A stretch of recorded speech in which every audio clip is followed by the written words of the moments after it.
am going to mute.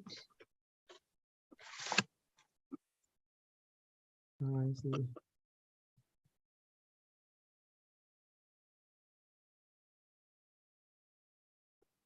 One moment.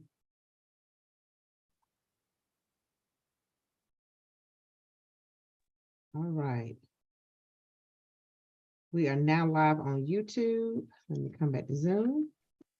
And Is two Hobsons on here? Okay. all right.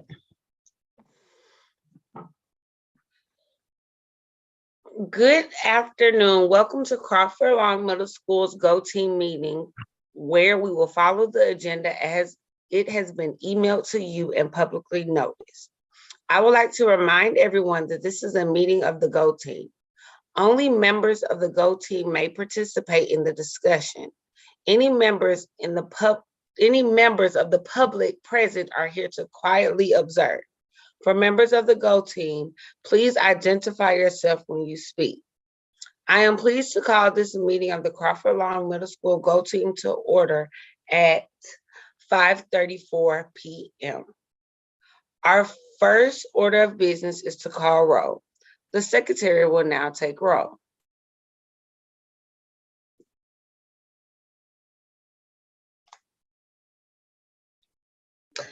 Good evening.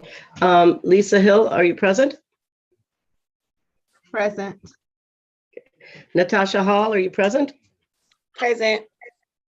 Jameson Murphy, are you present? Present. Paul Hobson, are you present? Present. Okay. I am present. Lenicia Presley, are you present? Jesse Webb, are you present? Present. Okay. John Kimbrough, are you present? I call roll. Sorry. The team will only be able to take official action if a quorum is present. Ms. Delanice, is there a quorum present? I believe there is.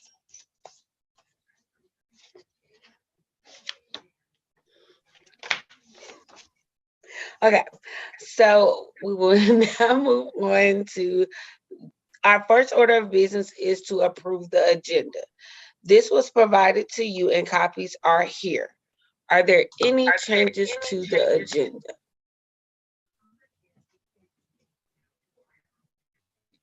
Yes.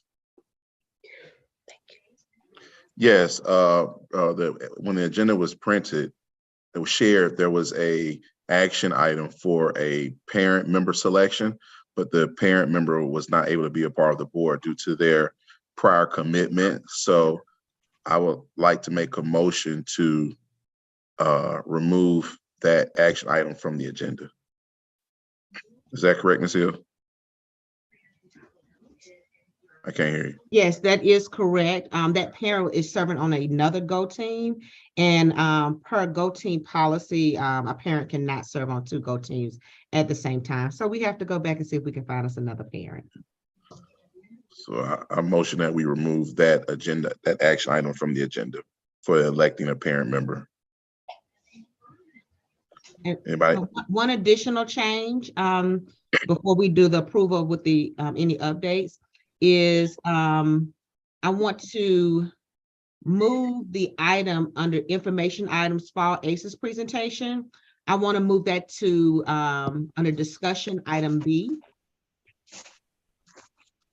And then where we have information items, I would like to give an update to our turnaround status, both with the state and APS. Based off of information shared on yesterday. I second that motion.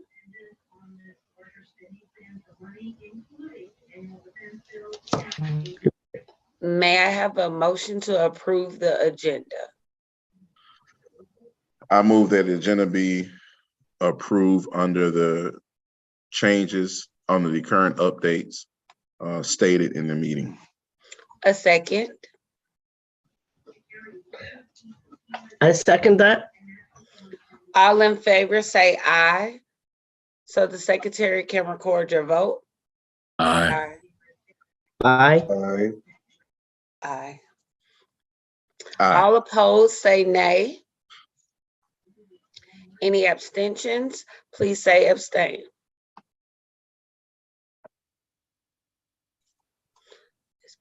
Okay. We will review and approve the meeting minutes from our last meeting. The minutes have been provided to you. Are there any corrections? Ms. Dearness, can you share the minutes with us? Share them Can you, on screen. are they in the folder, the go-to? Hold on, I may be able to get to it and just share it on my screen. Okay. That was second meeting minutes. Yes. I'm gonna share. And I was wondering if those need to be read, do we read the entire thing? Is it a lot? Yeah, You I can- write a lot. Yeah, you can, yeah, we need to go through them just in case no one, people have not reviewed them. If people have reviewed them, then we don't have to, but I'm gonna share just in case. So you can just kind of fill out and see if anybody needs us to share to read them. Let me share my screen. Thank you, Ms. Hill. You're welcome.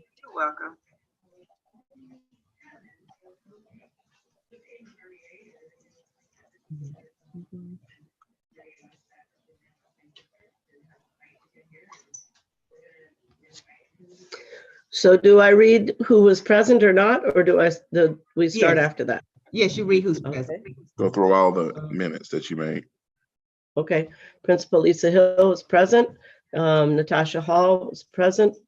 Jamison Murphy. Oh, there's a correction. I thought you were James. It's Jamison. It is. Jamison Murphy, present. Paul Hobson, present. Anna Deonis, present. Lanicia Presley, absent. Jesse Webb, present. John Kimbrough, absent. Chandra Gibson, present. Waikisha Howe, present. By the way, I meant to ask, do those last two need to be included? No, you Because- can take them off because they were just observers, so we don't have to, Okay. yeah, they were just members of the public. Okay. So the quorum was established on 12, 11, 15, and 16, sorry. The agenda was approved. And Ms. Hill requested a change of the agenda. She asked that the election of parent member be tabled to the next meeting. Motion made by Mr. Murphy, seconded by me, and members approving all. Motion passed. Approval of previous minutes. Motion made by Ms. Hall, seconded by Mr. Hapson. Everybody approved. Motion passed. Action item number 1, elect community member. Ms. Hill nominates Mr. Webb as a candidate for community member. Mr. Webb has been associated with the South Atlanta cluster in many roles, beginning with CIS at South Atlanta High School and at Heritage. He also is with the Web of Life Coaching Board. Mr. Webb is unanimously approved by all. Motion made by Mr. Murphy, seconded by Ms. Deonis. The elect parent member, that was tabled until next meeting. And the discussion item 1, continuous improvement plan. Ms. Hill shares the presentation to illustrate discussion points. See link to recorded meeting below. Needs assessment is based on student wellness assessment, which informs on how to do academic improvements, as well as the well-being of each student. Item 2, SMART goals need updating. GMAS, ELA need to improve. Item 3, monitoring measures to improve attendance rates. Current daily attendance is at 90%. Mr. Hobson and Mr. Murphy bring up PBIS and its effectiveness for discipline. Mr. Hobson volunteers for training on the program. Mr. Webb observes that the need for whole school commitment for the PBIS program to be effective. The data in Infinite Campus needs to be very orderly. Ms. Hall also shares that she saw growth with the 8th graders related to the summer program that was implemented in the summer of 22. Discussion item 2, MAP data review. Utilizing current data, the GO team will review and possibly update the school's strategic priorities and plan. We will use informative data to determine next steps forward.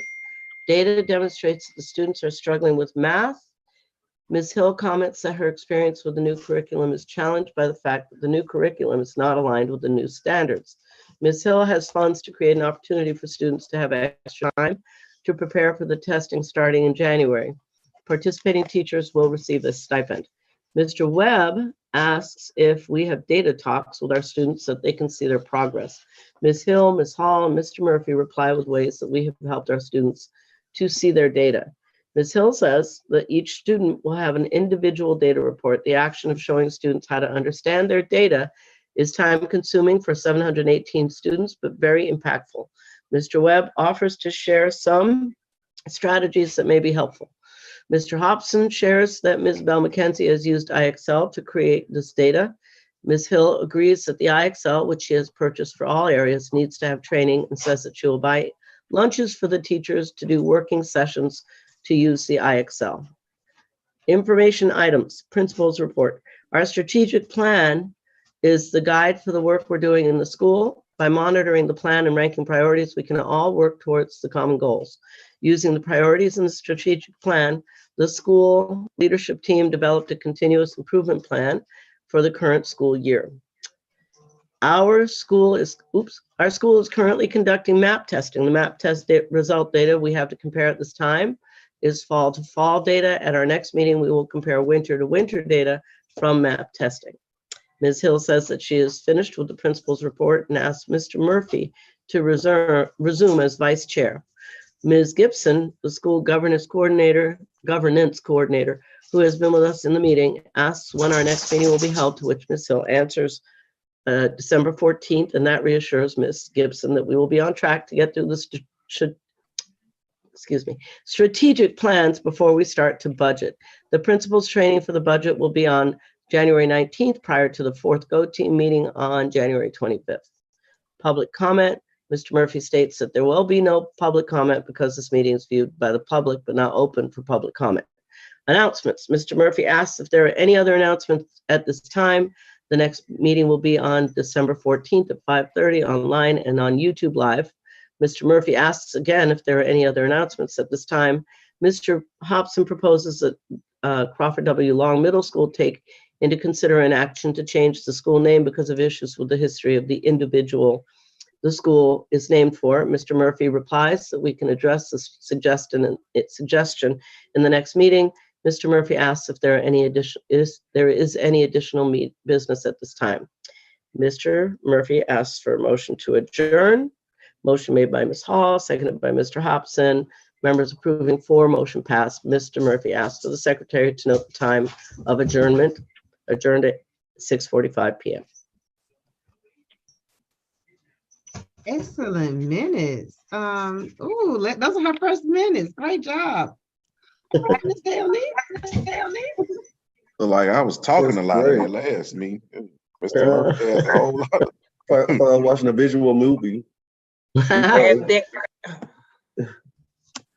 there any corrections to the agenda? Okay. If there are no further corrections, may I have a motion to approve the previous meeting's minutes? I make a motion to approve the previous meeting minutes as read by Ms. Secretary Dionese. A second. All in favor say aye. Aye. Aye. Aye. Aye. All opposed say nay. Any abstentions, please say abstain. Okay, we're not doing the parent elect. We will now move to the discussion items on our agenda. All right, so I am going to share, we were provided by the Go Team a template for principals to utilize to go through all of these areas under discussion. So there are a lot of items. However, the PowerPoint as we go through will take us through items A through F. I think it's F now, before we get to the action item. So I am going to share my screen at this time.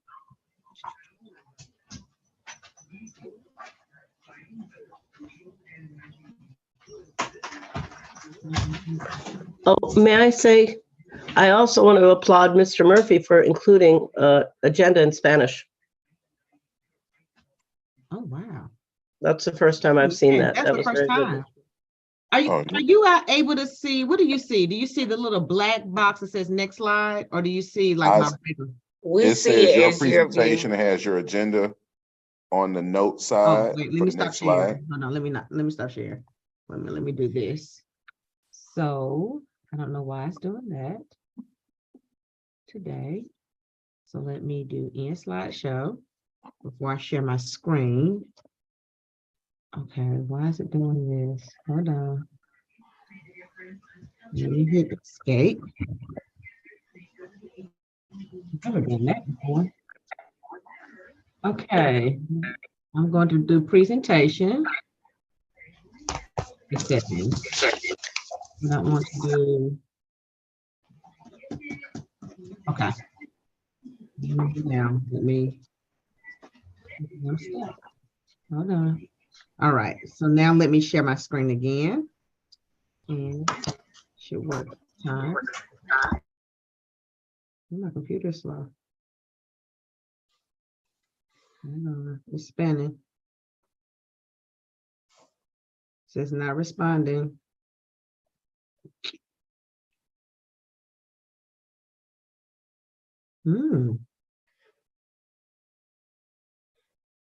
Okay, let's see if this works. I'm gonna do it again. Let's try one more time. Would you want to share with one of us? Maybe we can present it if you need us to. It's in the team folder. It's in the team folder, but I don't know why it's not. Are you all just seeing a black screen now? Hold on. No, it's not being shared. Okay, it's running like super slow. I don't know if it's because we're streaming. Hold on. I'm about to go so I can open it and share it for you. Let me see. What I'm gonna do now is stop sharing. I don't know what's going on with my computer. Hold on. Ms. Hill, I have a question about your presentation. Is Yeah. that considered a document that you're sharing during the meeting? Because on the website, Yes, I didn't know it's a whether I should. document. You can upload it as a document that I'm sharing. Okay, Yeah. thank you. You want me to try to share it? See if you can share it.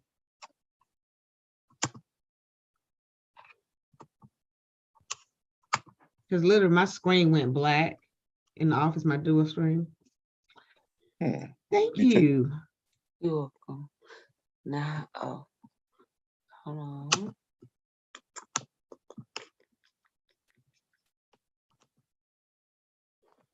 There we go. All right. So the first item under discussion items is the 45-day continuous improvement check-in, which I had mine, I think it was in October, late October, with my associate superintendent, Mr. Tommy Usher, as well as members of the continuous improvement plan, continuous improvement department, also members of the Innovation and Design Department, as well as members from the Federal Grants and Programs Department. So this is the 45-day check-in. We will have another check-in coming up next semester. You can click to the next one. All right, quickly, our agenda items that we will discuss via this presentation in alignment with our agenda. The CIP 45-day check-in. The Fall ACES presentation, which is our presentation that we do with the superintendent twice a year, as well as the school strategic plan. We would then have a discussion on the strategic plan and progress. We'll discuss any updates for the strategic plan, and then we will discuss preparing for the budget development process. One of the action items that we will have to do is to rank our strategic priorities. So that will be a working session that we will have.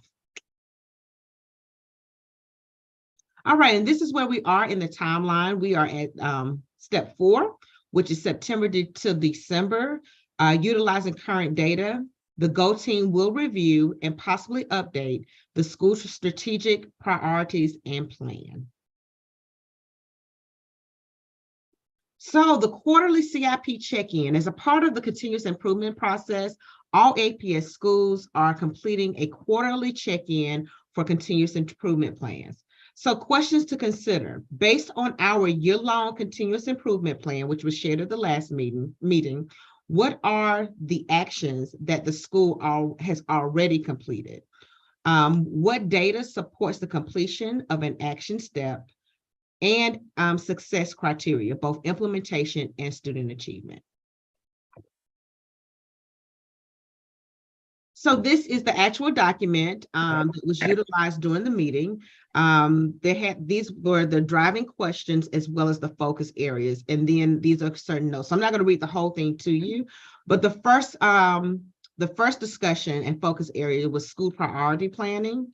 The key actions were specifically a focus on instructional planning, observation feedback, which we have kicked that off, started last week, but moving into this week, weekly data meetings, which we have already had 2, and also student goal setting, which we will be going full throttle in January. So GLOWs, some of the GLOWs were seeing major shifts in our PLCs, including starting with the assessment, teachers working the assessment to identify misconceptions and build teacher content knowledge, as well as teachers referring back to the know and show to build conceptual understanding, as well as practicing parts of the lessons. We're still trying to get, in some areas, depending on the week and how much unpacking of the standards we have to do, sometimes we get to the practice, but that's an area that we're still growing is to actually have more moments for teachers to practice. In motion, weekly data meetings. When this meeting happened, we were going into the week of November the 7th. So goal setting also, we just got the results back the week before Thanksgiving for our winter map. So now making sure that that will be our focus as we go into next semester.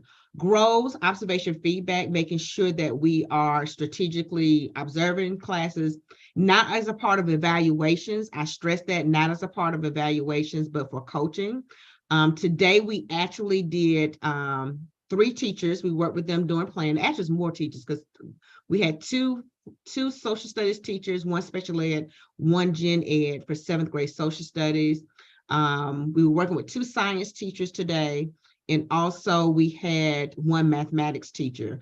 Basically, we did some baseline observations, went in classrooms, got footage to identify action steps to help move teaching and learning. So this is, once again, not a part of an evaluation, it's for strictly coaching. So today we got a chance as team members from the instructional leadership team to go in and actually coach around action steps to move teaching and learning to help it progress faster.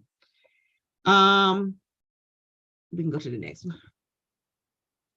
Then the next area was looking specifically at instructional planning.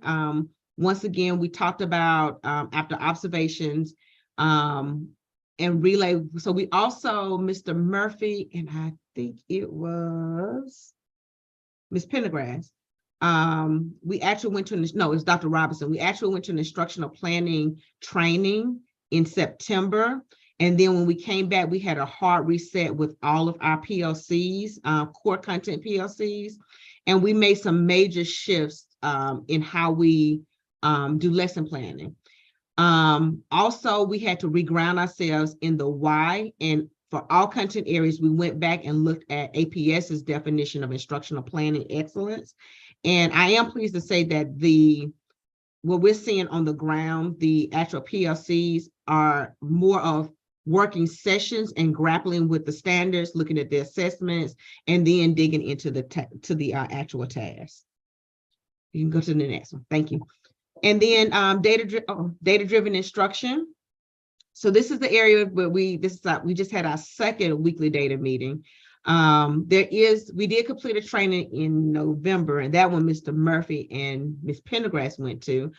So we had our first weekly data meeting on 11/7 with all teachers, where they brought their teacher exemplar for an exit ticket as well as their students' work. So that was the first one. And then 2 weeks later, we actually had our 2nd weekly data meeting that was facilitated. The first one was facilitated by me. The second was facilitated by Ms. Pendergrass and Mr. Murphy, where we're continuing to look at the exit tickets to identify students' misconceptions. And this last one, we actually started discussing the reteach to close gaps that we identify rather than having to reteach the whole lesson. What is a specific gap that the students who almost got it, what could we quickly reteach to help them move from almost got it to got it? All right. Okay, so any questions before we move to the fall ACEs presentation regarding the CIP check-in, continuous improvement check-in? Okay, so next is the fall ACEs presentation. So twice a year, mine was the latter part of October. The next one I think is going to either be February or March. All principals have to go before the superintendent, kind of do the state of the school. And it's the time for not just the superintendent, but members of senior cabinet to ask questions. They analyze data reports.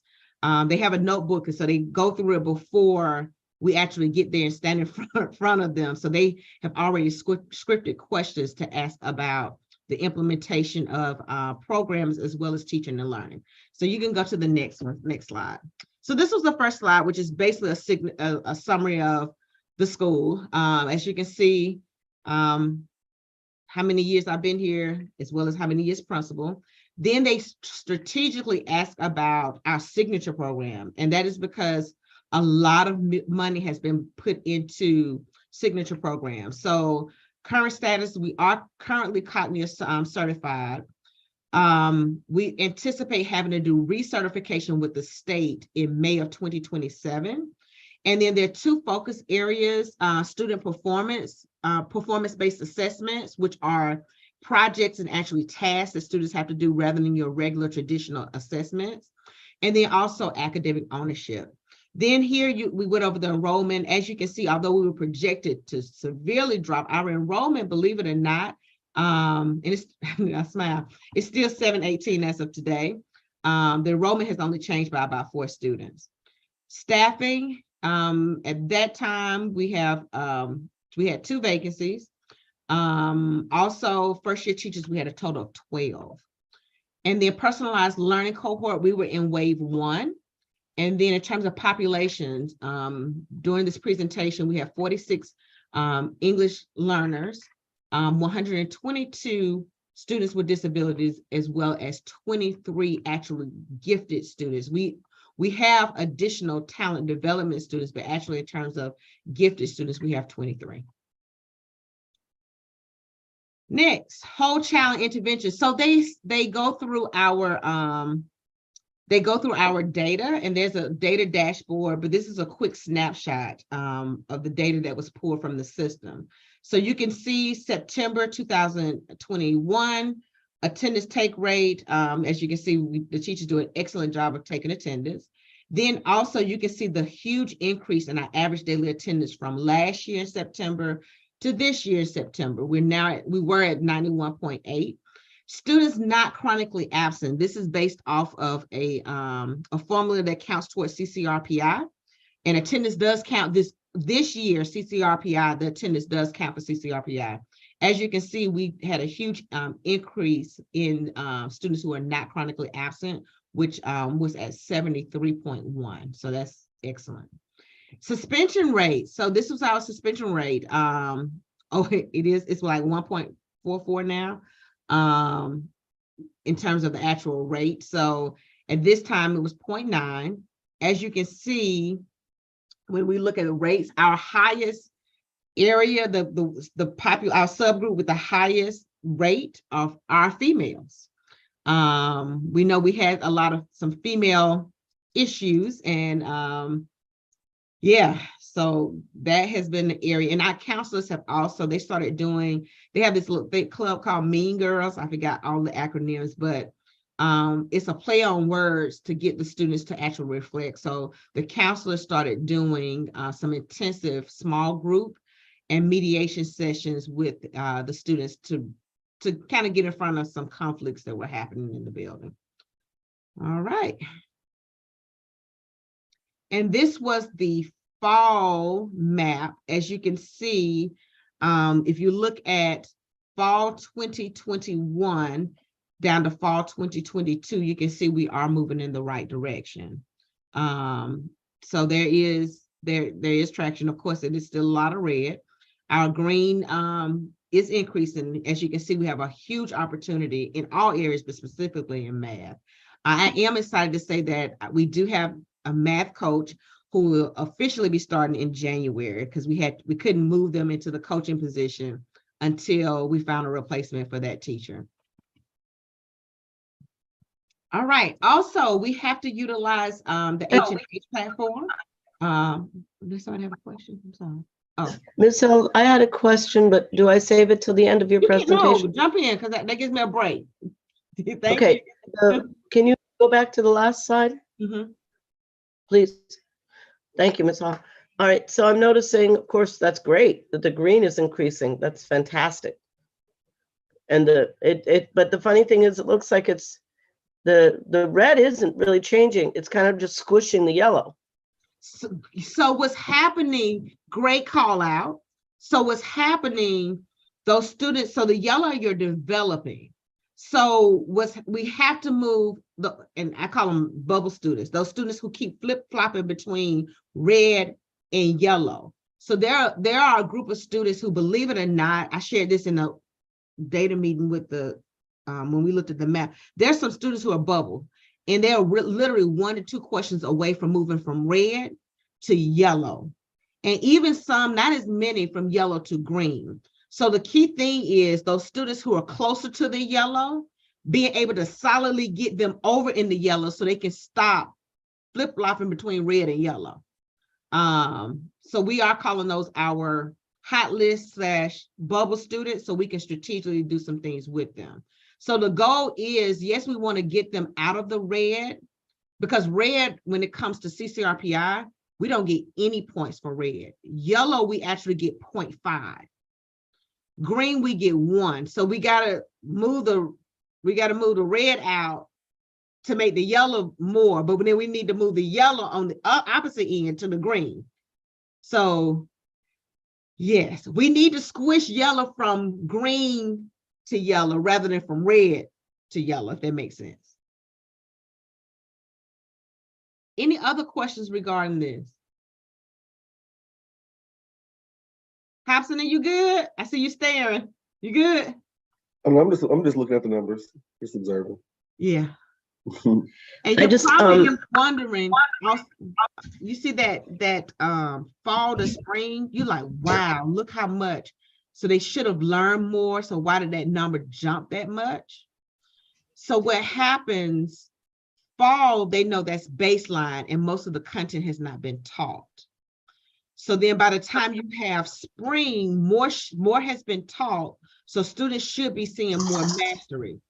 So therefore, that's why we really have to be intensive come January, so we don't have that increase like that, because the bar continues to move.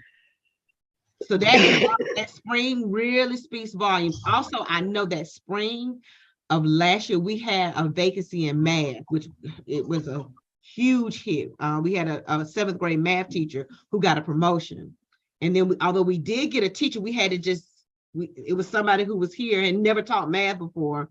So this year, I think as long as everything goes like it's going, we should be in a much better space.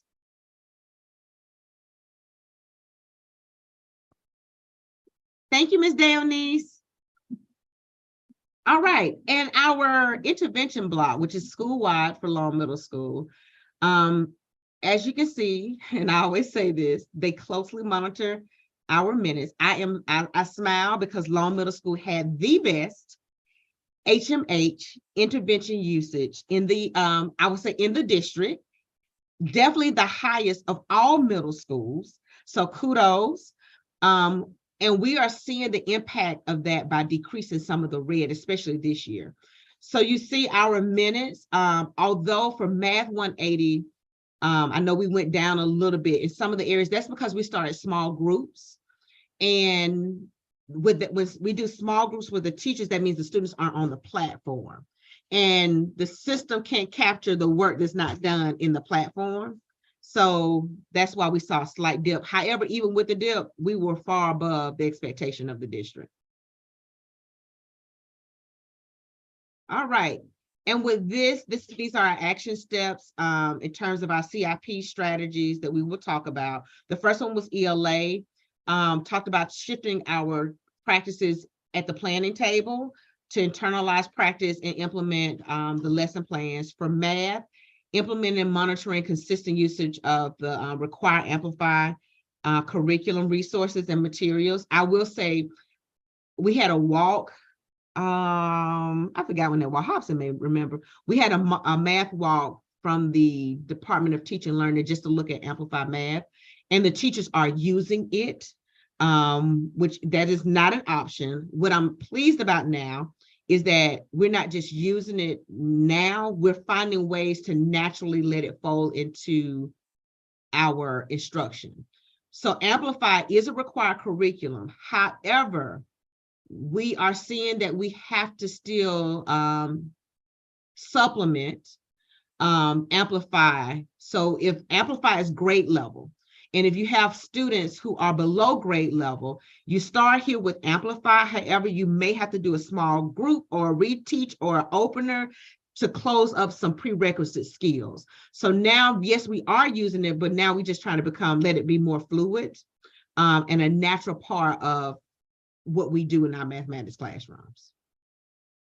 And then Whole Child, consistently analyze attendance data, as well as for family engagement, hosting quarterly. And it seems like we've been doing a much better job with our family engagement opportunities recently. We just had our cluster-wide fine arts family night, and it was literally standing room only.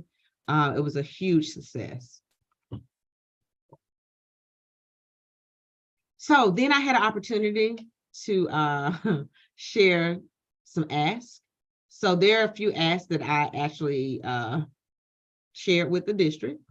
The first one was asking for the district to go back. They used to have coaches for new teachers, although they want to pay a stipend. It's still hard for a teacher or a coach or an assistant principal or principal to stay on course with the everyday functions of schools and our job responsibility, as well as coaching new teachers. So before, we used to have new people in human resources that would come out to support new teachers. So I asked that they and that position was abolished. So I did ask that they bring that position back, which will give new teachers another layer of support. And then also I asked for miscellaneous funds to celebrate and recognize faculty and staff members for academic highlights and goal setting accomplishments. I put that on there because, in case you did not know, we cannot utilize school funds to purchase food, clothing, even things that have the logo on them. And there's another miscellaneous pot that we need to actually because I know what y'all say, Ms. Hill, all she'll give us is some school supplies. That's what they say. That's literally all I can buy with traditional funds. So, and I don't like giving just school supplies, but I don't have the pot of money. So I asked them to give me some money. Look, you see they falling out. I know what y'all be saying. So I did ask them if they could help us either find partnerships or give us some money so we can get some nice gifts to celebrate teachers. Yes. I want to give, you and Ms. Sinkfield your props, because the teacher supplies that we've gotten this year have been fantastic. Thank you. They've been really fun and wonderful and useful and different and interesting. So I've really enjoyed them. Feel very spoiled in that regard. Well, thank you. So we did find a way to be innovative with the school supplies. But sometimes I want to do things like, for instance, I want to do some shirts. Like even now with the news I'm going to announce to the other members of the Go team that I shared today, I want to do some shirts. I want to do I see people walk around with sweaters and stuff. I want to do some long swag. I want to do some nice things for you all. Even some things outside of the building. But I need funds to do it because I can't utilize district funds for it. Now, schools that have business partners, and I'll have to do a shout out because thanks to Care for Others and Mr. Webb sits on that board, they gave us a huge donation that will allow us to do some things. But that was a drop in the bucket because the district also needs to put some funds to that too, because they want us to celebrate I did find another way within the last couple of weeks that I can utilize stipends to be innovative for next semester as well. So I know y'all love money. So the staff they love money as well. So I found some innovation things with that. So just know Caring for Others has helped us with a surprise for our staff coming up soon. Thank you very much, Mr. Webb. No problem. Ms. Hill, would you like us to look into that? As far as supporting you with, I guess, affirming the teachers? Yes, Yeah. yes. I'll Yes. take that back to the next board meeting and also with Ms. Shockley, and we'll see what we can come up with. I think we can do something. Thank you. And I will tell you, the work has been fabulous. And I laugh, but I feel so guilty when I go to them to celebrate with a charging station. Like, I feel so bad. Because I know if I could financially do it myself, it would be all kinds of nice things. So thank you so much. We'll make it work. I'll Okay. go. I'm talking to her tomorrow, so Okay. we'll make it work. Thank you.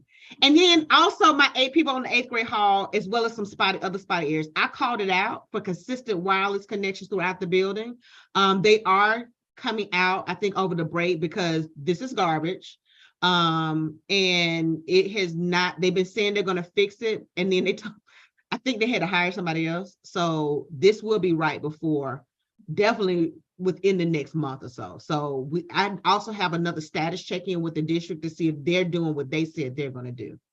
Okay, so would this be with the consistent wireless? It'll be for like our phone, so we can call, the parents from our classrooms and the It was Wi-Fi. for the computers. I don't know what they're going to do with the cell phones, but I know that problem. Okay. Yeah. So I did share these needs with the superintendent. Then they started firing off questions, but yeah. I had a couple questions. Sure. Well, does that include because I know in the 8th grade hall, there's the PA doesn't work outside in the hallways. So that's a whole different thing. That's a different system. I actually have a work order here for that because it's not just down there. They got to come and redo. I think something happened. I don't know. There's a shortage somewhere. So they have to redo the PA system that also ties into the, what you call that thing? The fire system too. Okay. So they're going to have to gut both of those. So they do have a work order to come in. Yep. And it made me think about the elevator.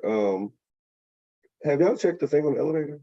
The thing on the elevator. It's the where it says like Certification? expiration date of the service. Yeah, the last time it's been inspected. So I'll put that as a note for facilities to come out because they actually house them at the district office. So I know that thing in the elevator is not correct because they're housed somewhere else. But I put a note for them because they haven't updated that thing in a long time, but they're actually housed somewhere at the district office when they come out to do inspections. Yeah, they just fixed it Yeah. not too long ago. Yeah. Yeah. But the maintenance and everything, all of that is centralized in central office facilities. But I'm gonna put a note for them to a little piece of paper. And my thing is, if it's not gonna be updated inside of the elevator, it has been inspected, just in case you're wondering. Okay. Otherwise, I would not be getting on it because I did get stuck in there one time. It has been inspected, but they either need to take it down and say C whatever location. Because when you get on there, you look at it and be like, oh. Yeah, it's expired. Yeah. Yeah, I think it's before the pandemic when it was expected. Ms. I'm Hill, making a note of that now. I'm making a note that they need to change that little card out. Ms. Hill, I've noticed today I just accidentally got on the elevator with, is it Mr. Campbell, our building Yes, Mr. maintenance? Campbell, And I said, are you going, I was on the 8th grade level and I said, are you going up? Or he said, no, I'm going down or something. I said, no, you can't go down. But then he rode up with me and then he was in the elevator checking the call button to see if it would get anybody, and it didn't.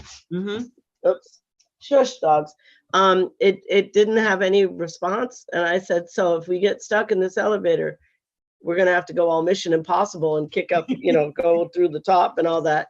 And he said, yeah, other than banging on the sides of it. How did you get out? The fire department. I mean, how did you let people know? I have my cell phone with me. Oh, okay. Yeah.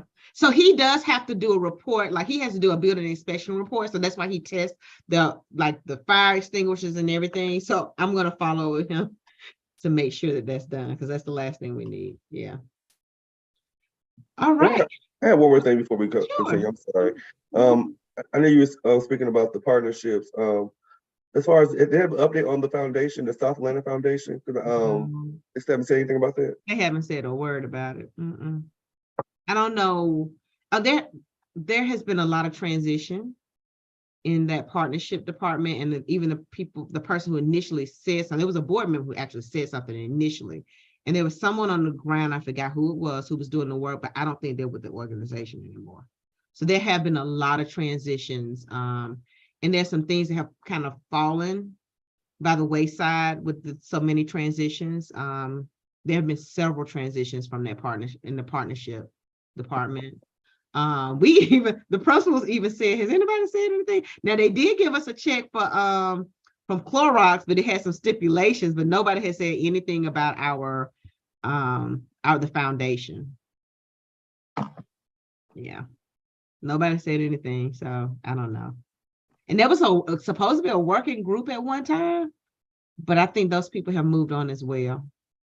And that's what you would see, Hobson, is so if you're interested in trying to start it back up for South Atlanta cluster, I can see if we can get someone that you can work with. Well, I know that the board chair, she was the one who spoke about it in one of the cluster meetings. So I mean, maybe if we can try to have her, is she able to come to go-team meetings?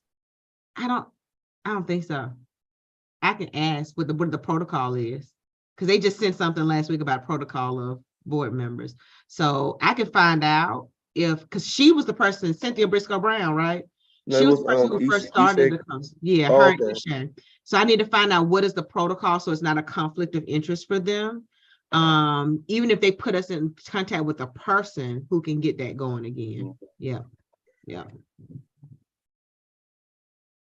Strategic plan progress. All right, here we go. This is the work for tonight. So I went through and I took last year's strategic plan, and the only thing I did was change the goals at the top, the SMART goals, to reflect the same SMART goals that are in our continuous improvement plan. The reason why I did that is that there's so many plans right now in APS. I was trying to make them align. So you see our vision and mission, those have not changed. The SMART goals, I literally just took, and this is what we did last year. I literally just took the same SMART goals rather than creating something different and put them here as a part of our strategic plan. And so you'll see the first SMART goal is with proficiency, not developing, proficiency. That means we have to focus on the green. Moving that from increasing it by 3%. So from 13 to 16, however, I want us to get higher. For math, going from 6 to 9, but I'm confident that we can do better than 9 because it's showing already in some map data. But that was our realistic goal. That is in alignment with the board's goal as well. And then also attendance going from 88% to 91%. And then for family engagement, going through and saying at least having 2 opportunities for family engagement. We've already surpassed that, as well as 2 opportunities for goal setting. And so this is where I'm gonna give you all a minute. I'm gonna be quiet and ask you to kind of look at the priorities to see if we need to tweak, add anything, remove anything, change the verbiage of anything for our strategic plan. So I'm gonna be quiet. I'm gonna put a timer on for about, let's say, 2 minutes for us just to look over this, and then we can share out, ask any questions, clarifying questions, and see if we need to change anything. Okay, so let's take 2 minutes just to read this, and then we will have a discussion.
All right.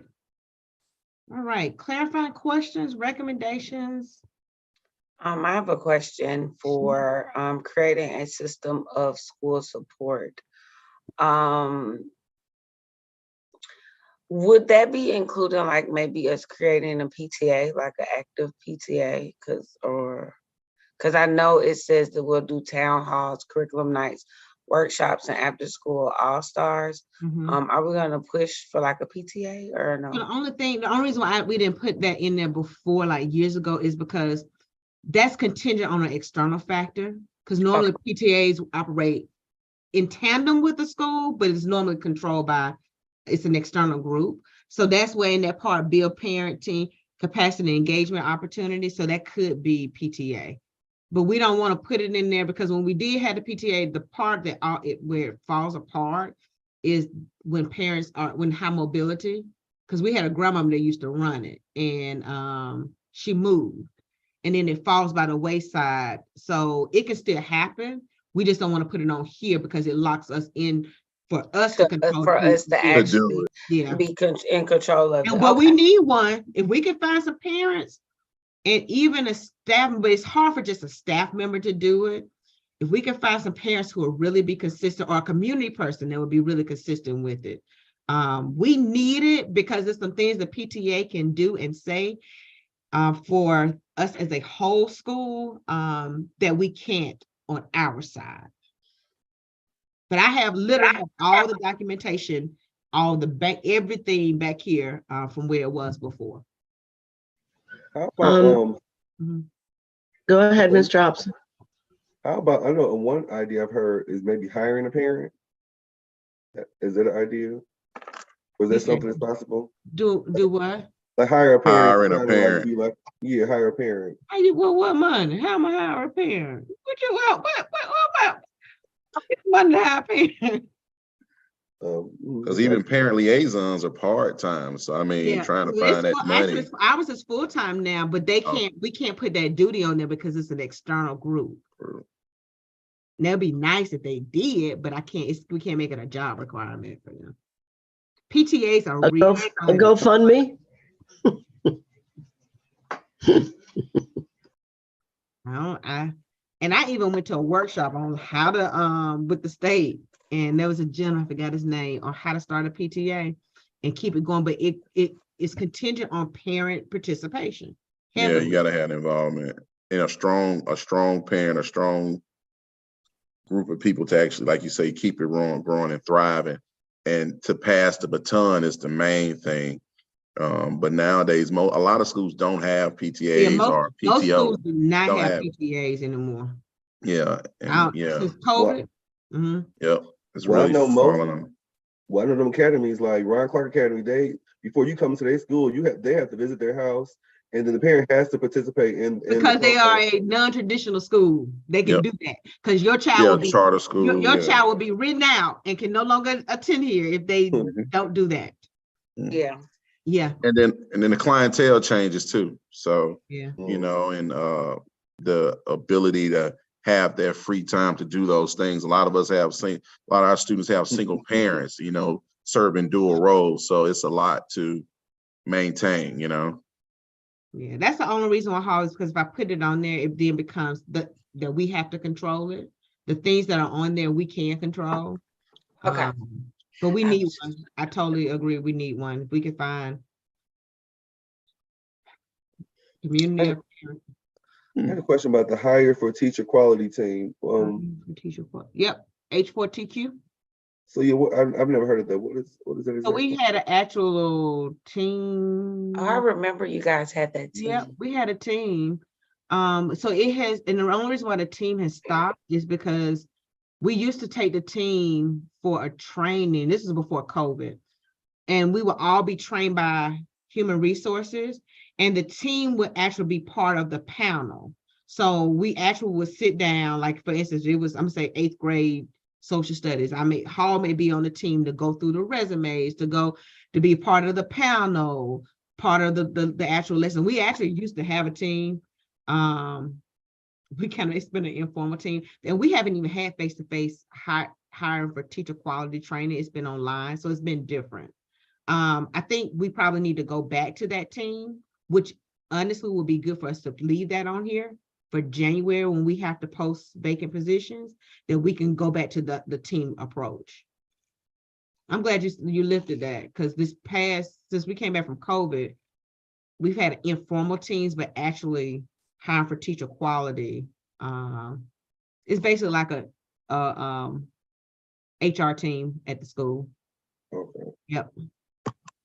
Where teachers participate in the panel and the selection.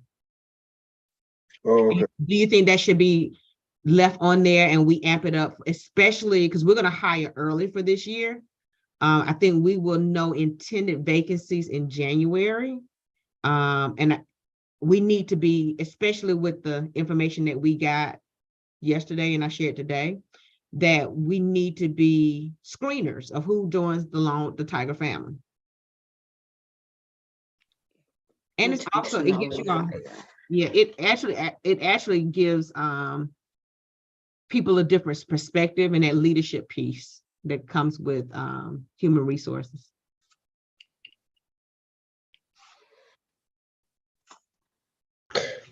Ms. Hill, and all of you, the Go team, I was looking at 8A, maximize the use of data dashboards and universal screener reports. I mean, I guess for a different reason. I've just been using Remind, really, for the first time. I used it a few years ago, but I didn't go on. But I've used it more recently because I've really been trying to slime out there that kids need to get the missing work turned in. And I was very impressed on the other day.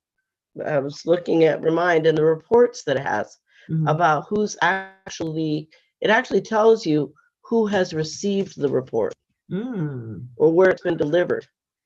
And then it tells you the ones that aren't, it can't be delivered to, right? And that's like important information.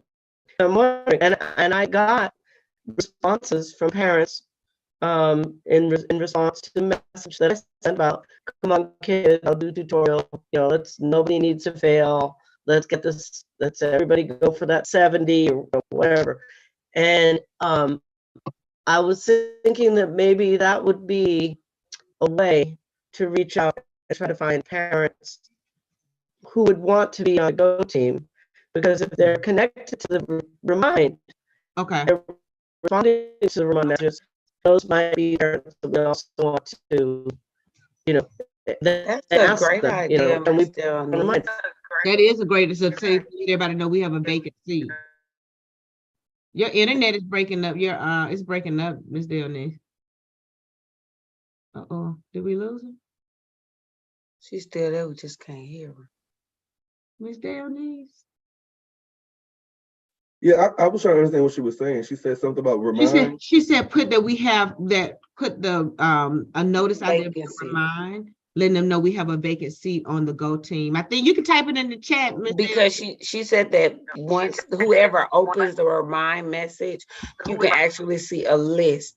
And she's saying that there was some consistent parents, so maybe we can put it out there and they'll be inclined to join the Go team. Okay, absolutely. So how was it with Remind? Because I don't know, did everyone get Remind? I know I see Remind on my phone, but it's almost like you have to click on it, like click on the link to open it. Yeah, that's what she was saying. That's how you know who actually looks at the messages, and then that person will be a good candidate. If they're really interested, they'll come to us. Yeah.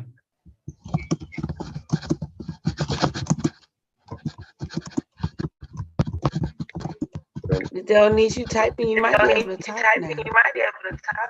And maybe can you hear me now?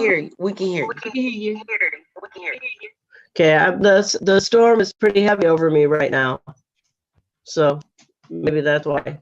I was just curious that so many parents did respond to the Remind, because I sent it out to all my students, all of them, and it crossed my mind that those could be the kind of parents that would be willing to engage in a Go team, because we really the parents that are on the Go team now, they weren't here last time. Mm-mm. And only one was here the time before. And I was gonna say, we may have to revisit those people who have who've been consecutively absent, because there is a clause in the bylaws of how many times you can be absent. Before we put it out, and then we make it.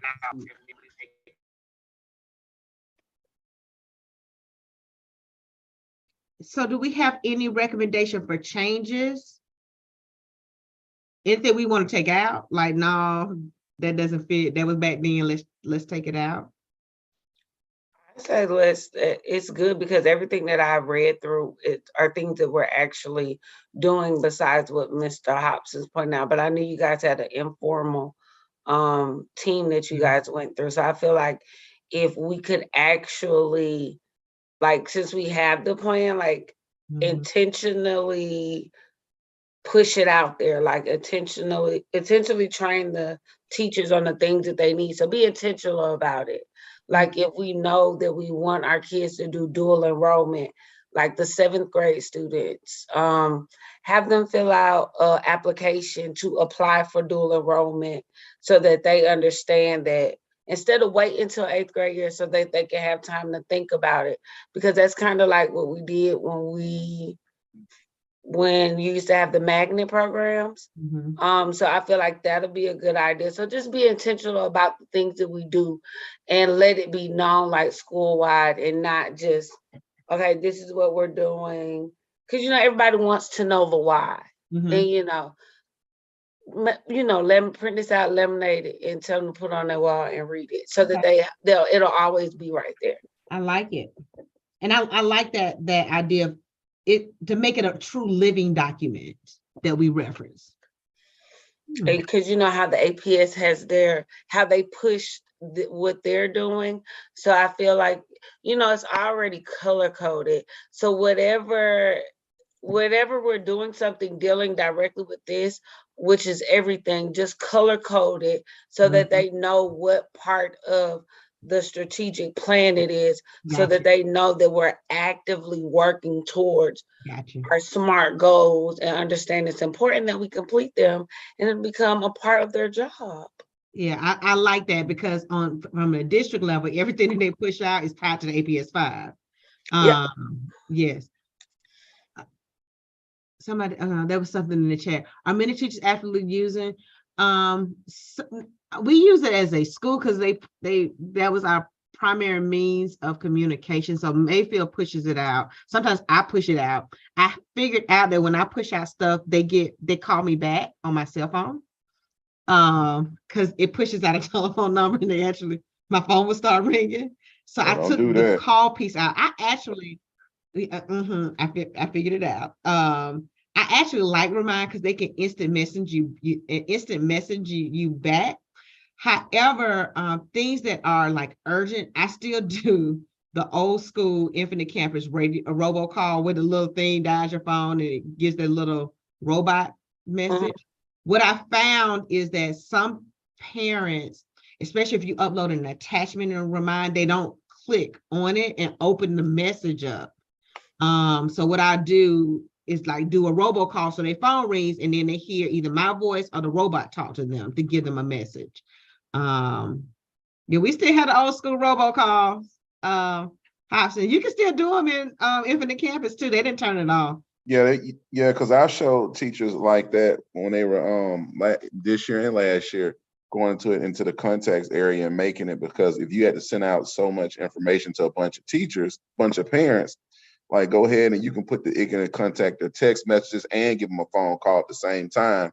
And so you kind of hitting all that information. So now and we probably need to do like a little small PPD on the uses of Infinite Campus, because a lot of teachers don't know how to the capabilities that it has, Yeah, the only downfall with that is that if you send it to the masses, you have to go back and enter the data into each person. But Mr. Murphy did a great job of showing us how to, go ahead and copy and paste the message that we had and putting it in there. So I like it. maybe Mr. Murphy can lead the Infinite That Campus. sounds great. meeting. Well, thank you, All Ms. right, let's Hall. go to the next slide. I think this is the one right before we get ready to vote. So these are questions, and we kind of did this. Are all CIP goals reflected in our strategic plan priorities? If not, which CIP goals are missing and should be added to the strategic plan? So I literally copied and pasted the CIP goals into the strategic plan. So we didn't have, it didn't make sense to have two separate goals. Separate goals. So, yeah, I took all four of them. And I think I even, because initially I think the template had 3 boxes for goals, and I've added another box to get all of the continuous improvement goals on the template. What progress has been made towards the priorities included in our strategic plan? You said something very powerful, Hall. I love your recommendation about we're doing those things, but being intentional about them, making it the goals as well as the priorities and the plan a living document, so it's shared with everyone, post aside. So when we're doing things, we say, hey, this goes back to the strategic goal, CIP goal of this and this bucket. So that was an excellent suggestion. And then, you know what, Hall, too, then it doesn't feel like we're doing stuff just to say we're doing it. It's not a dog and pony show. Yeah. It's an actual All movement. compliance, Oh, man. yeah, I like that. I think, you know what, and that's good that we're having this so we can, and okay, so I'm gonna give you a task. I would love for you to facilitate that as well as president of the president, as chair of the Go team, because coming from me, it's like, we go do it because she said do it, but coming from president, y'all can all the members. Oh, of the yeah, I team. can print I them think out, it'd be laminate good. them, Yep. and I don't know, I can get Miss Dr. Davenport to blow it up. I got you on the end of each heart. And we'll do a quick PL so they'll know what it is, and this is connected to our why. I think that's a great action step that you. At my old school, we would actually break the different, we would create different teams, and different teams would capture information to add to our plan. So like, 8th grade would capture one part of the strategic plan, 7th grade and 6th grade capture other aspects of it, break them up into teams, and they can capture that data so that they can, and then add it to that live document so they can see that this is what's going on, to see the relevance of it and whatnot. I like that idea, co-chair. We'll talk offline about how we're gonna put this into action, because we got some work to do. Thank you, Madam Chair. No problem. All right, based upon the available data, are there any other adjustments we need to make to the strategic plan? Yeah, I saw something about the behavioral something behavior on the last slide. Yeah. Academic and behavior needs Which one? at the bottom 9A. Yeah, at the bottom 9A. Yeah, so how like what strategy are you, so is that saying we're doing strategies now, or are this is one of the strategies we want to implement? Because I want to know what, as far as what behavior strategies are we doing? So I know we're doing a hard reset. We had to prepare a new behavior plan to submit for, I think, January, February, to the district office. And that needs to be done, but it couldn't be done until we got the updated. Like, there's some things. The handbook was late coming out. It was So it was yes. extra late. So that put this behind. So yeah. So we do need to have a working session to streamline what our behavior matrix looks like. And pull out that old Cat's Cash. Remember the Cat's Cash stuff? Yes, I remember. So I hear Hobson said he would like to spearhead the behavior reset and plan development. Sure. And remember, I found creative ways to give stipends. Oh, he on board now. Mr. Hobson, I'll help you. It's a lot of things, because we can use this time to go visit other schools and see what they have in place, so we can get very creative with this, Mr. Hobson. Well, actually, that's actually perfect. It goes with my observation hours for my grad school. And then the other thing is, Dr. Jones agreed to turn Santa's workshop upstairs, the Santa store, into a Tiger incentive store, when after the holidays, and we can use that and give the students those coins. So you remember before in the We cafeteria, cannot give those coins because they got it from we got I new bought coins. I bought some different coins that they couldn't Okay. copy because they started getting them from Dollar Dollar Tree. Tree. the Dollar Tree and the Yeah, Walmart. them coins, yeah. These got some different. They got some holes in them, some paws in them, so they can't find these. I hope.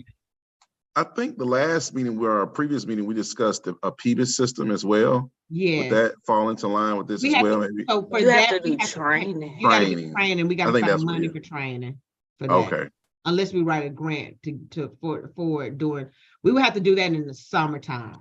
and Like- to roll out next to year. roll out for next year, yeah. But there's I guess some things with the reset of the behavior plan and putting the matrix in that we can do at no cost school. Right. Like these are the Tiger expectations. This is what it looks like in the classroom, in the hallway, to do a hard reset. Whole school reset, right? Yeah. And so what about, because I know I was talking to Dr. Jones about Project Manhood. What about bringing in funding for things like that so we can easily, bring, because I think that's one option I think that a lot of kids will like. It's like a mentoring type group, outside of school. I know there was some talk about, I know Mr. Danny and somebody else were trying to get a male mentoring group off the ground. So it sounds like mentoring and clubs need to desperately come back. Mm-hmm. And so can I be transparent? Sure. All of that has been a hope, but we've been trying to, like, certain things, I think we'll have space to do them now with the announcement that I made. Other things we had to do to be in compliance with all of the things we must do to be in compliance with the district. Now we can focus on those other extra layer of things that we know our students need. So that is why I am really excited about the room we would have to do those other things that we know that work, such as mentoring, focus on specifically behavior expectations. So it was just competing priorities. So I know going into next year, this needs to be a priority. And I'm gonna tell you, it also has a direct impact on increasing student attendance as well as achievement. Mm-hmm. Yep. Also, the boys and girls, Big Brothers Big Sisters reached out to me during Thanksgiving. A former colleague of mine is now working for them, and they're looking for a school to partner with as well. Okay. Yeah. All right.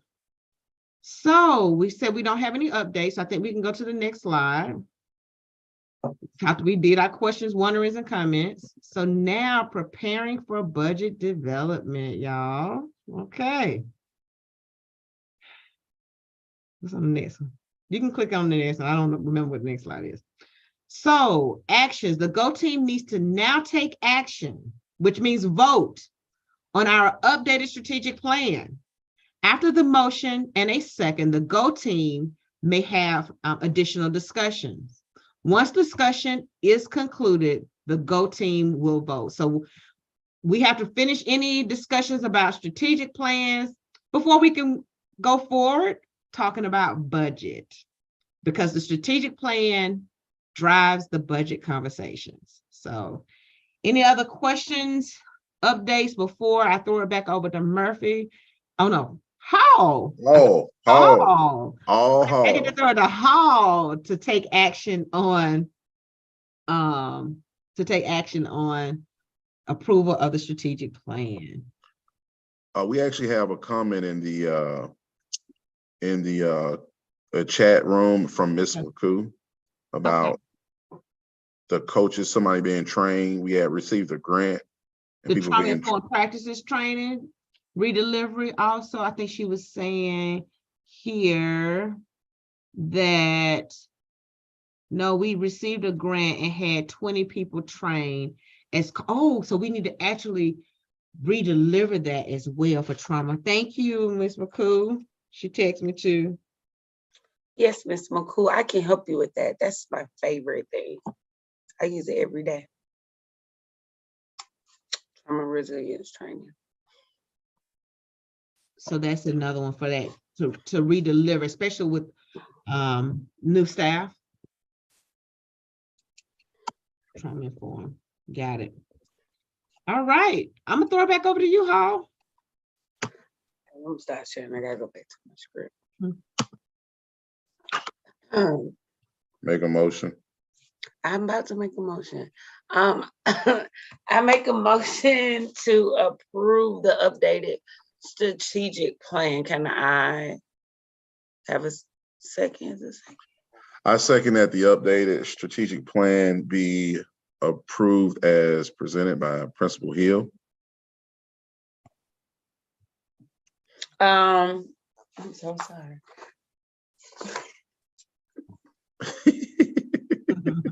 All in favor, say aye. Aye. Aye. Aye. All opposed, please say nay. Any abstentions, please say abstain. The updated strategic plan has been approved All and right. accepted. All right, now we can talk Okay. about the budget. So I think now I gotta go back to the next slide. So I fixed my computer. It fixed itself. Oh, okay, so I don't got to share them. You don't have to share. Okay, great. Look, we gonna see what happens when I click share, because you may have to share. Hold on, let's see what happens. See? Oh, it's working now. There we go. I don't. Oh, there we go. Is that it? Yes. Okay, so now talking about the budget. So I will tell you, the next 2 months with you all is intense. So this is where we are. Now that we have approved, we are before winter break. We had to take action to vote on the strategic plan. Thank you, team. We have done that. And now we will have to rank on our priorities for 2023, 2024 budget discussion.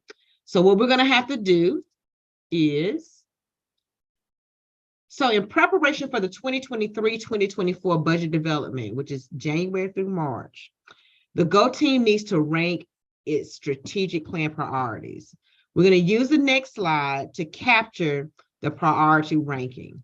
So what we're going to do is look at our priorities, and we're going to start with high, what's most important, and then we're going to go down.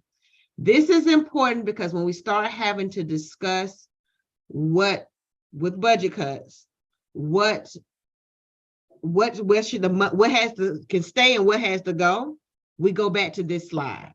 Okay, so let me stop sharing, and I am going to, will you do me a favor so I can type? How will you share the strategic plan slide again, the one that's embedded in the presentation? And then y'all can decide how. I'm gonna throw it over to you. You can decide how y'all want to figure out what's most important, or We do that right now? we do it right now. Oh, I thought that was, oh, okay, all right. We do it right now, because after this meeting,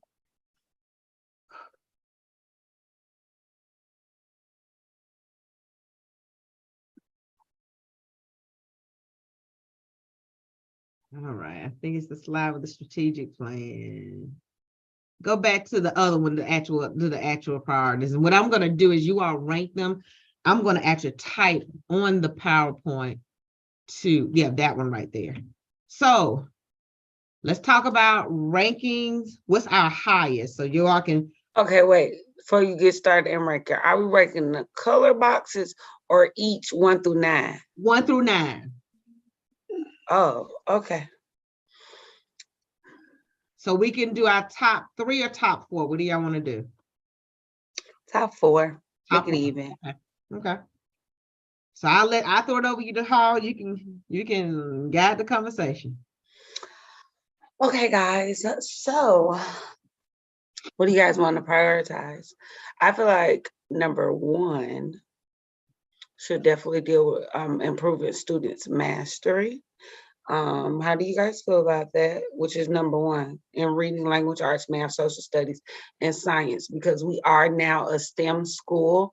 So that will help tie in all of that. And then that will go back to us working on our official top tier STEM certification. I'm in agreement with that, not just because I'm the STEM coach, but I do think that the STEM program model will support mastery, because the process is having students think critically and and to achieve mastery. And a lot of times, I think the critical thinking part and the experiences in STEM will give them that component they need to achieve mastery in certain areas. But yeah, so I agree with number one. Being number one, because it focuses on all Content areas. all content. And I feel like sometimes kids get lost in the math and science they are the most important and the only ones that they have to worry about. But once we pull away from that and then focus on everything as a whole, then STEM will be much easier. These PBL projects will be easier. Yeah, because right now we're still trying to connect. We're still trying to make a connection that instead of looking at things separately, you look at them all as a whole. As a whole, and that's really the biggest that we're looking for, but it's biggest issue that we face at times. Missing link, yes. Missing How do link, you feel about that, Ms. Delmy? Well, my thought about that is that, and you know where I'm coming from.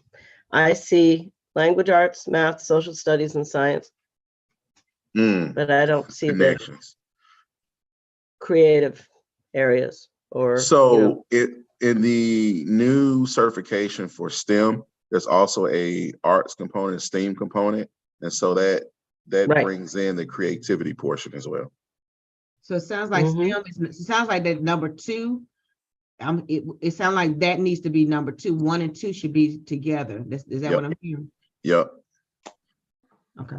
And because also too, when we go for new certification for STEAM, they're looking at your data to drive your certification. It's not dog and pony show. It's not, did you have some nice projects? They're looking at to make sure that the program model that you're implementing actually drives student mastery, looking at test data as well to facilitate your certification.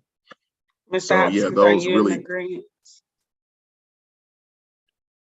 Yes, yes, I definitely like adding the STEAM component. Just as you stated, I know you said something. I was hearing it before, where they said that Georgia has a state certification on STEAM. So definitely implementing that. And I think that once you implement that, and I think everything else, number one, of course, improving mastery. I think that is our number one priority. Because of the fact that we have, even though we are making improvement, we still have deficits that we want to try to, close gaps. So that should definitely be number one. And then definitely number two, with the STEAM, the art component added to it. And then it also aligns with our APS 5 as well. So Mr. Webb, how do you feel about this? I totally agree. When you add arts and the different types of arts or performances and whatnot into the academic content, you address a different part of the brain, which increases the retention. And so, especially when you're talking about math and you're talking to a student that can express themselves through arts a lot better, you help build confidence, you foster hope, you do a lot of things that child may benefit from in an academic setting that they may actually struggle. And so once you build that hope and they actually believe that they can do and they can perform at the highest level, then you see that light bulb go off. So I totally agree that 1 and 2 go together. All right. So Ms. Hill, do you have that for the highest? I have 1 highest, 2. I have those for highest. I'm typing on the Google slide. Mr. Hobson, what you thinking about being right up under there? Because I was really I want some staff stuff to be like higher. I want to hear what you got to say. Yeah, that's what I was going to think about next is the staffing and the faculty. I think the recruitment, development, and retaining highly talented faculty and staff, and that's kind of a big thing too, that I think will drive 1 and 2. So did you want to focus on? So are you nominating like 6 and 6, like building the capacity, like the teacher, like building the teachers that we have, or do you want to like recruit more people in? It says recruit and retain. So retaining, Recruit, develop, and retain. So yeah. yeah, so sometimes we have people have a skill base or a certain talent, and we can develop that talent. Now you have your highly talented staff member or whatnot. So putting in that development piece, like Ms. Hill has us doing the data protocols and the academic monitoring, adding those pieces to the curriculum and instruction actually develops the teachers and gives them the support they need to actually retain them and develop those high skilled teachers as well. And that helps their retention because now they're feeling supported as well. So yeah. Quick question. Are we combining 1 and 2? No, I have them separate because they're separate priorities. Okay. I All right. I have- said we could cheat That's if we why I was combine them. asking about like 6 or 7. Yeah, I thought we said it was going 1 and 2. Thought we was going to combine. I was trying to cheat a little bit, but okay. We can Yeah, do 5. We can do our top 5. Okay. Yeah. Okay. So number 7 will be number 3. But yeah, I think that was a good point too, Hobson, because you do need highly qualified teachers and everything to drive the programs or that we're trying to implement in the school. And then development, sometimes you have to develop in-house. And so I think that's one thing Crawford Long has done in the past anyway, is develop people in-house. So I think that's a good point. The joke on the street is you can't move up in Long Middle School unless you Right. They said we don't like strangers. That's the joke on the street. So when you look at, I wanted to. go ahead. I'm sorry, Mr. Webb. No, go ahead. I wanted to mention earlier, because I didn't realize we had 12 new teachers. I know of 2 on 6th grade, 2 on 7th grade. And I've been really, I feel weird saying this because who am I to say I'm impressed? But I've noticed that the 2 new teachers on 6th and 7th really seem like very capable, like they're handling matters really well. And I'm not seeing like teacher meltdowns. I'm not seeing the kids who are respecting them. I've really enjoyed seeing that because I hate to see new teachers, because I remember when I was a new teacher at the age of 44, just feeling so overwhelmed and like going home and crying every night like I used to. I don't think the 4 that I'm aware of are doing that. So I'm not sure who the other 8 are, but the 4 that I know of on 6th and 7th seem to be doing a great job. So hopefully they're getting that support that every new teacher needs. It seems like they are. And so I agree that with the recruiting, developing, retain highly talented faculty and staff, when we have new teachers, it's so important for them to get like everybody in the school should be on board to support them and encourage them and help them. It doesn't matter if they're not on your grade level, not in your department. I still think if you see a new teacher, you can remember what it was like to be new and knowing that you need support from anybody out there. So I think that's very important. And maybe we can create like a small team to kind of walk those new teachers through the process going through their first year. I know for me when I was a new teacher, I didn't get it. They said they were supposed to have a mentor. They never did none of that. So they just kind of gave me a bunch of preps and threw me in the classroom and was like, here you go. And so the learning curve was a little bit harder for me. But luckily I was able to foster relationships and find people around me that could, help me and mentor me. But I think that does ease the first year burden, of teaching. I think that should be done across the board. I respect new teachers. All of us had to start somewhere, but I feel like if we implement something like that, it should be for everybody, not just new teachers, because old teachers go through stuff too, and we need mentors too. So That's I true, feel too. like it should be across the board so that no one feels as if I'm not going to say we're picking on the new teachers, but so that we can get back to that family point, so we can get back to Support. bouncing off of each other, because Yeah. somebody might know how to do this. just getting to know each other, and then that Create will communication. help with that retention and that recruitment, because you know that you're not going to want just any old body to come in the building, and it'll help with number one, which will be the improvement of our kids, because we now feel like we have a sense of support, not just from admin, but from our actual coworkers, so that if I need a little help, or if I just need to go scream in the bathroom or something, you can come stand at my door while I go scream in the bathroom. I'm just saying, it's by I really, first year Ms. teachers. Hall, I really appreciate what you just said, because I think technically I'm the oldest teacher at Long Middle School at this point. So I love to hear that there'd be support. What? Okay, so that's gonna be number 3. Mr. I Jesse, got what did you have to say, Mr. Webb? I know you had something to say about that point.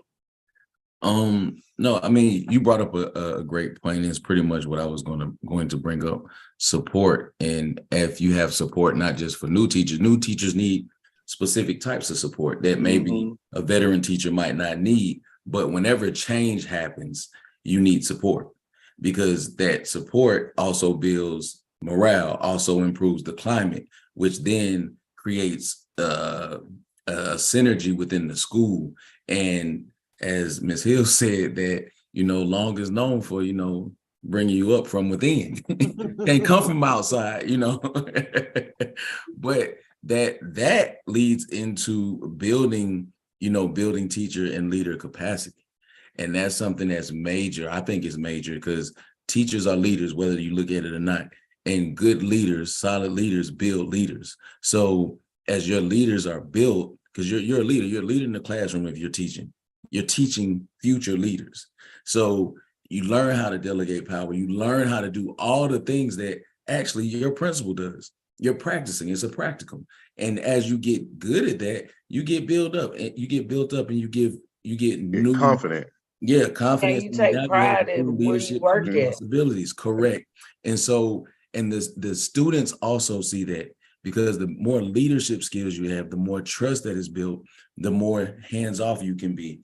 And it goes back into the instruction where you say, okay, now you can practice, because you have those leadership skills. I can put you in cooperative learning groups. You can practice. I can facilitate now. I can walk around the classroom. I can check. I know you're doing what you're supposed to do because you're a great leader. I know you're doing what you're supposed to do because I see you helping your peers, things of that nature. And now you built the climate. Build the climate in your classroom. You build the climate in your school, in the hallway. And now it's a whole new vibe. So that's, I mean, I might have went a little bit far, but that's what I see when I look at number 7. It sounds like you want to come back to the schoolhouse. Yeah, you like, wow, we need to connect. You interviewing. Like, You interviewing. You didn't come on back to the schoolhouse. You interviewing. You know you miss it. Okay. He got off screen. He like, nah. Right, now he's not coming back. Nah, I'm good. Okay. We'll So, send you a check. We good. Number 4, I was kind of torn between number 9, which is inform and engage school, families, partners, and community members, and number 4, which is prepare all students to have essential life skills.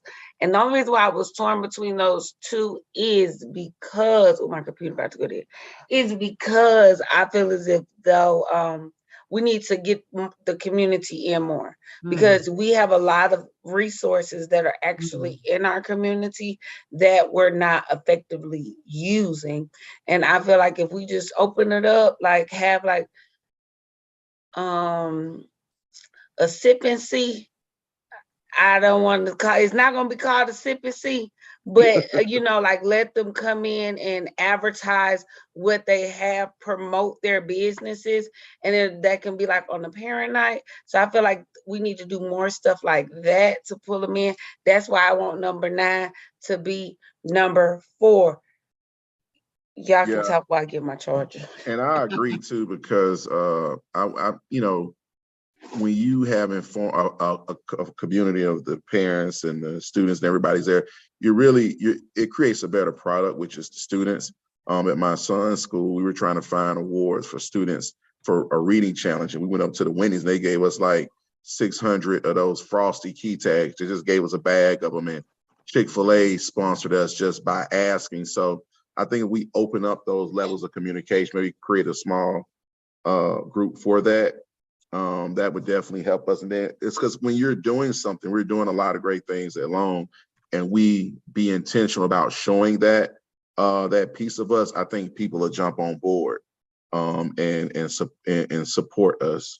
We'll and get what we're more doing. sponsors, More and we can sponsorship. have those banners in our gym from where we've been sponsored. Yep. And yeah, it'll bring some money in too. Yep. But it's not a sip and see. How do you guys feel about that? I don't know. I love a sip and see. Yeah. I'll sip this. We sip It's fruit punch, right? apple juice. This Fruit sparkling punch. apple juice. Oh, we can Okay. definitely do that. I feel like we should do honestly, that in like I like the sparkling January apple Mhm. cider. I'll tell you that before about teacher it. appreciation, so Yep. we can work on our pencils. We'll Yep. get some good pencils this time if we do it. Yes. I'm definitely on board with Sorry, it. Murphy. Miss Hill got it. I got That's all the I joke need. about them pencils. What you saying, Webb? No, number 9, I'm definitely that's where we were, right? Number 9 is number Mhm. 5. Mhm. Yeah, on board with that. As you know, Ms. Hill, Caring for Others has a ton of relationships. Ms. Shockley has a ton of relationships, and she is passionate about Long Middle School, and passionate about, bringing the resources to Long Middle School, bringing the resources to the community itself. So with that being said, I am saying that I'm going to meet with her tomorrow about what we talked about earlier about getting these And teachers. you're gonna on add attendance. this in there too, And Mr. Webb. I'm gonna add this too, because while Caring for Others is the entity that a lot of stuff flows through, we still need to bring Long to the forefront when we sit at these meetings and say, hey, Long Middle School is the school that we support, and we need you to support them. Like, show your face, UPS, show your face, all of these larger companies. And so it's not just Caring for Others. It needs to look big. People are attracted to what looks big, without a shadow of a doubt. It's perspective. A lot of great things are going on at Long. We need to be able to articulate that as we sit in these meetings, so they can say, hey, yeah, we want to partner with them. We want to put our money and support the teachers, support the staff, support the students, give them experiences, not just support. We got some things in the background now, but give them experiences and exposure. And that's something that's really key, especially as we look at how the economy is changing, that these students need exposure. They need to see what professions are out there. If I don't plan to go to college, which I don't knock college, but if college is not for you, how do you leverage, who you are to get to the next level and create a demand for you? What is it that you need to do? And kids need to hear that. Because if you only push college, then you're saying, hey, if you don't go to college, then you didn't achieve. And that's not true. Not true. It's just not true. And we're only like we also need exposure for parents. Mhm. I have been seeing some things recently that I have not seen before. And it's because of lack of exposure of parents.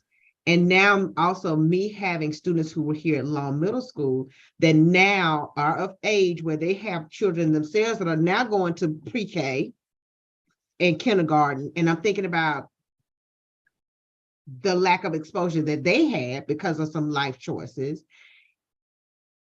Our parents need exposure as well. I'm not sure if you all have heard about the new program that is kicking off in January with Atlanta Technical College, where you can at technical school, where now you can actually, if you were a dropout, quote unquote, you now can get your GED as well as a certification from Atlanta Technical College.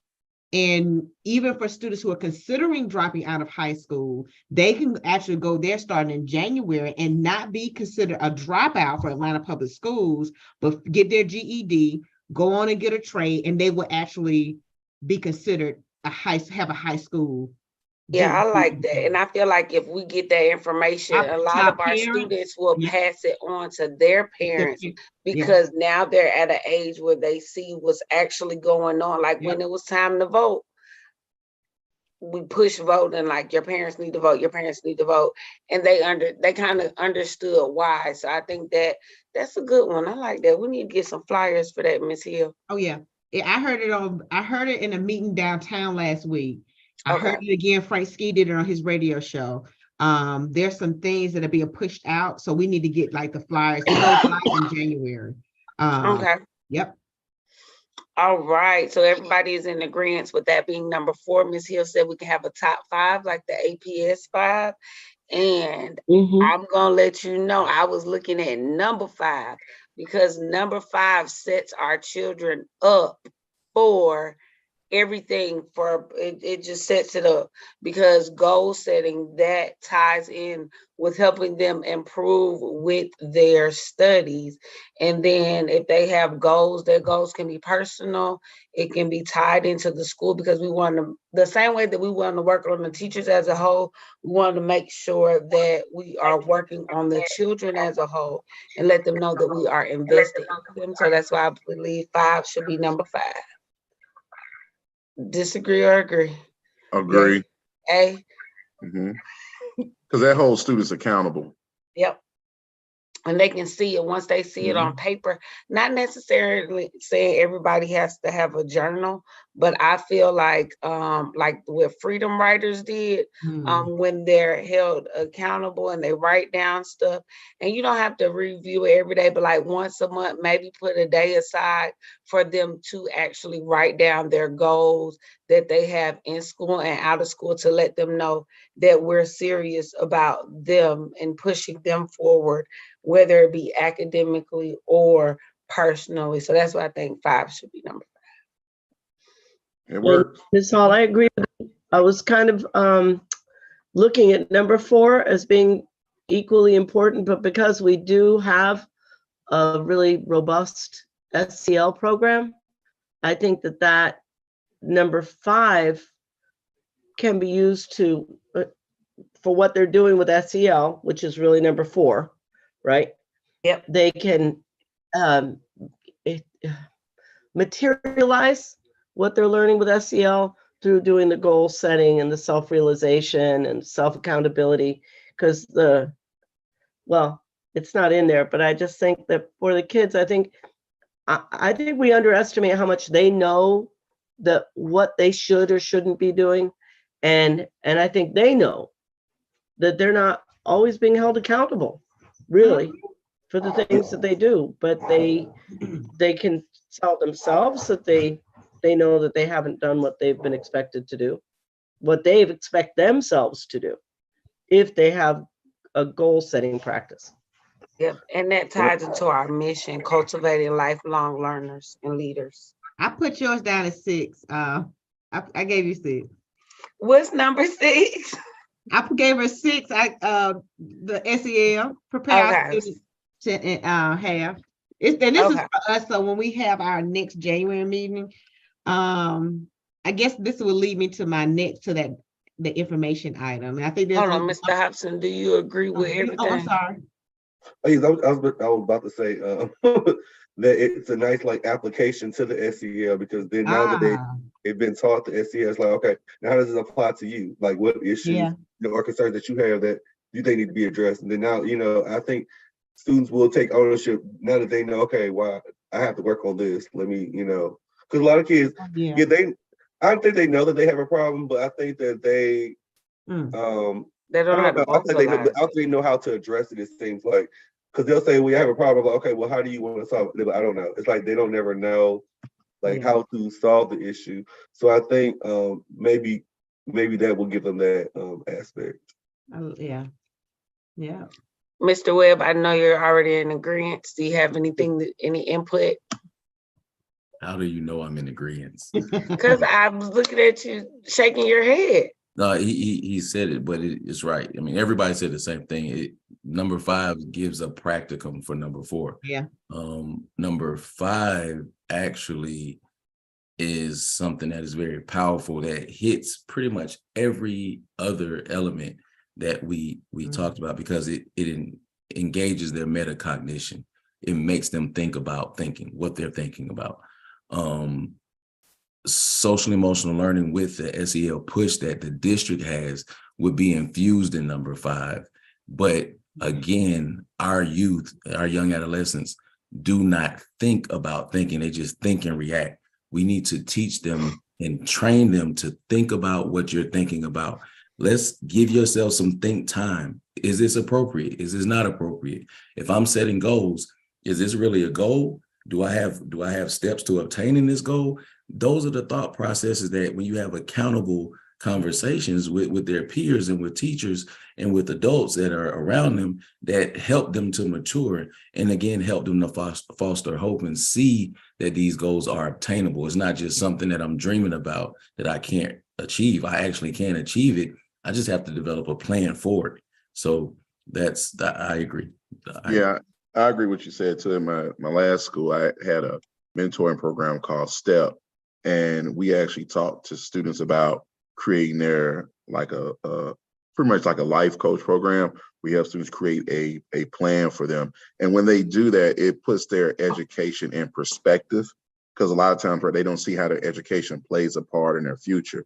Whether you go to college or a trade school or become a business owner, they don't see the full benefits of it now, but it puts things in perspective for them. So I think that's a really great point. All right. All right, man. To piggyback on that, I had a student this last weekend who, she was one of the parents who responded to me through the Remind, and she went from a very low grade in my class to taken care of, like boom, boom, boom, boom, things that she had ignored till she got to that goal of 70, right? At least 70. And her auntie, who she lives with, told me that she said to her, okay, I know you want to be a business owner in the future. She said, would you want to hire somebody as your employee who behaved the way you do as a student now? And it made the young girl say to herself, no, I wouldn't. So she stepped up and boom, boom, boom, boom, boom. She got stuff taken care of. I had another boy who told me just this last week, I did classes mattered because it's not going to hold me back. And then he said he learned that connections grades go into the overall GPA. And when that light bulb went off, he was like, oh, it does matter if I pass or fail, not just to be on a team, but because I care about my GPA, because somebody told him that a GPA matters. So I think all of that goal setting stuff, from communicating to them that everything they do plays a role in what they're planning to do. Guess what I just realized? You all, we have to quickly vote. On the PowerPoint, they have an action item voting on the priorities. I typed them, so if we need to add that to the agenda, we can. Okay, we have to add it to I'm the sorry, what agenda. happened? Did we- Motion to make a move. We need to make a motion to add this to the agenda so we don't have to have another meeting. Okay, I make a motion to add the voting of the Strategic plan priority ranking system. Can I get a second? Jesse Webb, I second.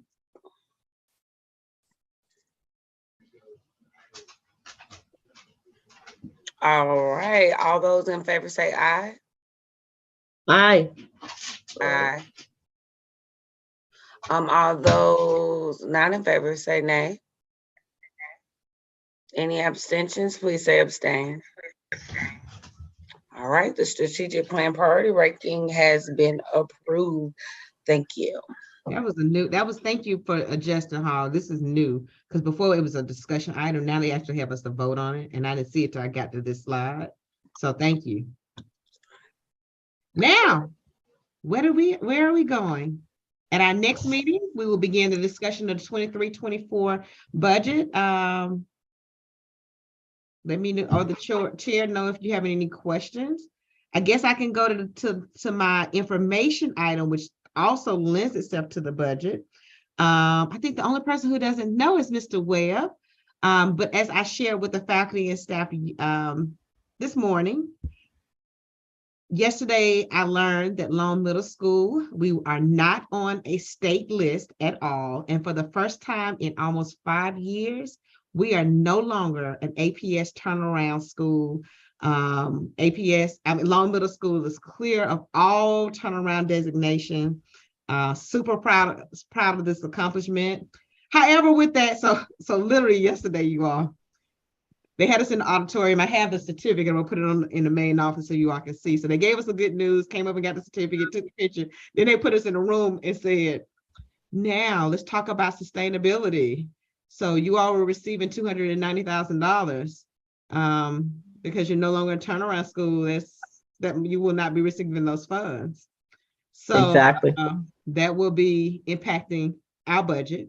So that's why I'm so glad we took the time to look at our strategic plan, identify our priorities, because once we get the budget, the proposed budget, we would then have to see how it looks.